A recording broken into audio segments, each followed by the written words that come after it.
use AI pretty much every day. Like we're doing systems for machine learning. So mainly in the context of like performance and making them faster, more carbon energy efficient and so on. So we use it every day. So I found it interesting that people were very optimistic about the impact of AI, but I would really like to hear some more critical voices as well. Using AI to replace creative work, I'd rather have AI that does my laundry than AI that does my math research. That's my feeling.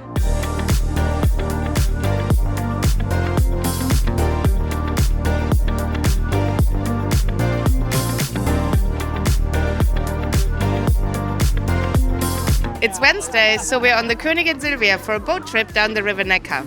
As we set sail into the future, we explore the impact of AI on maths and computer science with hot topic panelists Yang-Hui He and David Silver. We'll also meet the team who make the HLF happen every year. But first, let's catch up with some young researchers. Today's vlog is focusing on AI. Hannah, how are you using AI at the moment? I use large language models a lot. I use ChatGPT, I use Claude, and I use it in my research to provoke my thinking. And sometimes I use it to ask me questions so that it makes me think about what I'm doing. Could you see a use for it in the future? Yes, I definitely see that there's a plausible future for AI to be useful in mathematical research more than it is now, and there have been some discussions here at this event, for example, about how AI can be used to sift through large amounts of difficult research content and make it more accessible, and that's certainly potentially exciting to me. However, there's also an ongoing discussion about making AI sort of able to complete entire research workflows without human involvement, and while that's exciting to me as a mathematician to imagine a world in which we're able to produce more mathematical knowledge faster, it's also upsetting to me as a person. I love the work that I do. It provides a lot of joy. I feel that I'm guided in my work by what is interesting and beautiful, and for me, using AI to replace creative work, I'd rather have AI that does my laundry than AI that does my math research. That's my feeling.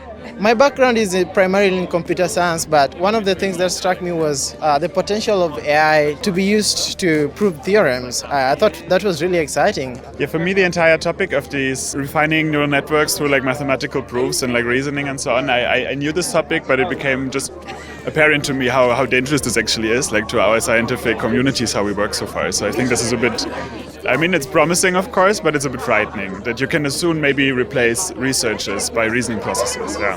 We're finally at a time in the world where a lot of research is available for free, and I'm worried that some of that might disappear in a commercially focused AI future.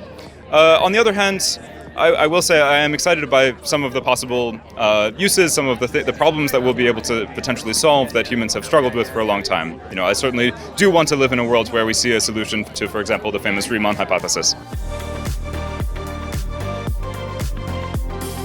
Whether it's your first or your 10th year at the Heidelberg Laureate Forum, one of the reasons we love it is the people who make it happen. They do such an amazing job. Let's go find them.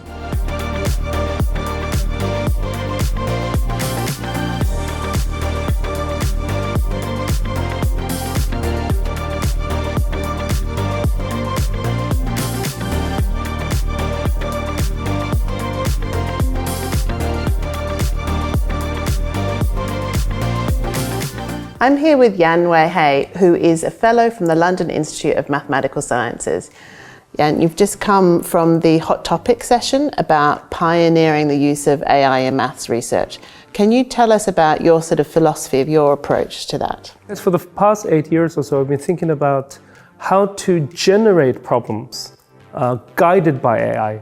So this goes under the rubric of AI-assisted discovery in mathematical research by looking at mathematical data and giving us ideas of what kind of problems we should be working on, and then piping that into proof assistants like Lean, and then try to come up with answers to interesting problems. An example of that is your recent work about the murmuration conjecture, which is, I think, arguably one of the first non-trivial AI-assisted mathematical discoveries. Can you tell us a little bit about that, and also what's the reaction been? Yeah, so that's been very exciting. So the murmuration conjectures came out from the area of number theory, and I was very fortunate to be working with Lee, Oliver, and Postnikov in this direction.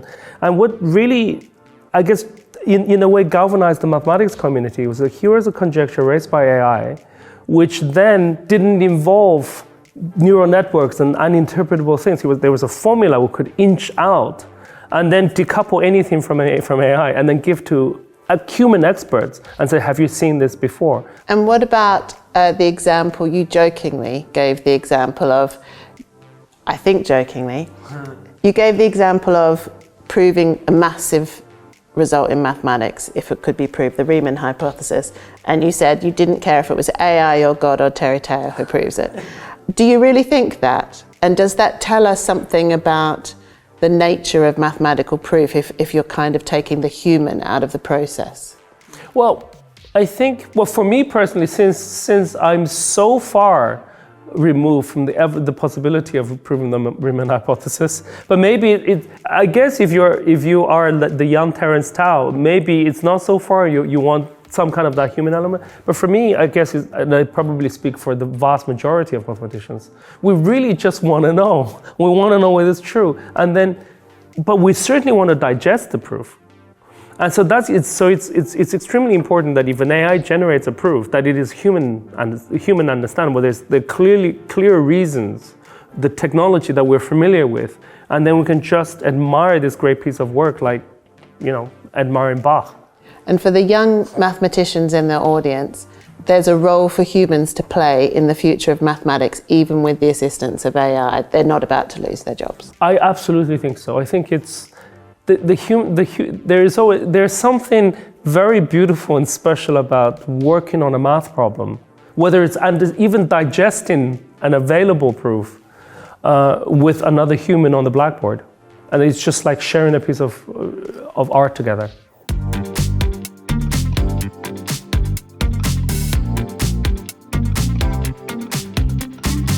I'm now here with David Silver, who was on the Hot Topic panel on the AI revolution. David, the panel talked a lot about the era of experience. Could you tell us what that is? The era of experience is something which we believe that we're transitioning into in the world of AI. So recently, a lot of the AI systems that have been built from using all of the human data from the internet and putting those into things like large language models that kind of build on all of that knowledge and produce very impressive performance. But what they don't do is they don't go beyond human knowledge to create their own and discover their own knowledge. And to do that, we believe we have to move to a new era of AI that we call the era of experience. And this is much more about machines that can learn for themselves, that actually do things in the world and learn from those experiences of what happens in the world through its own interactions, and then is able to actually discover new knowledge and start to improve and improve and improve. Now, AI has already been assisting scientists, for example, through AlphaFold that you've been involved with. But the era of experience, what would that mean for AI doing science? So for science, I think it's be a really interesting moment, because I think a little bit like real scientists, if we give machines the ability to run experiments in the world and to learn from those experiments and to actually improve their knowledge, improve their model of how the world works, then perhaps those machines will be able to build better theories of how the world works across many, many different fields of science. In the panel, Maya Fraser talked a lot about the importance of navigating the development of AI and bringing in human concerns and values. What are your thoughts on that? It's a very interesting period that we're in, where there's a lot of uncertainty about what will happen as AI systems get stronger and stronger. I think the most important thing is to, in my personal opinion, is to remember how exciting the possibilities of what are coming. So I think, really we are about to enter, I think, a golden age of science, where science can progress far faster than it has in the past through the use of AI to assist and to discover for itself fantastic new knowledge about the world. And I think, what a time to be a scientist. I think this is going to be really just a wonderful time that will bring massive excitement, and hopefully that will pervade all the way through to the grassroots and encourage a lot more people to get excited about what's happening.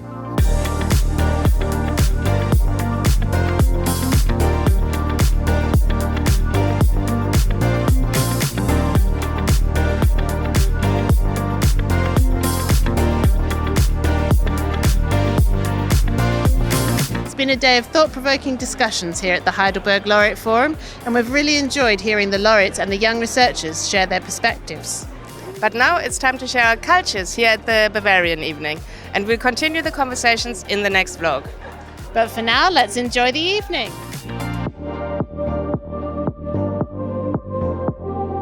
Shaba खैर उम्मीद करती हूँ कि आपकी शाम बहुत अच्छी गुजरेगी Na fungta beze brombobe na be enjoy noze filiefe. Namaste Ajni Sanjno Anand Manu. Have a fabulous Bavarian evening. Ẹ gbádùn àsìkò yín. Aproveitem a festa. 海德堡桂冠论坛加油 Ayatutukono Kase Msunechi. Enjoy your evening and have fun. Cheers.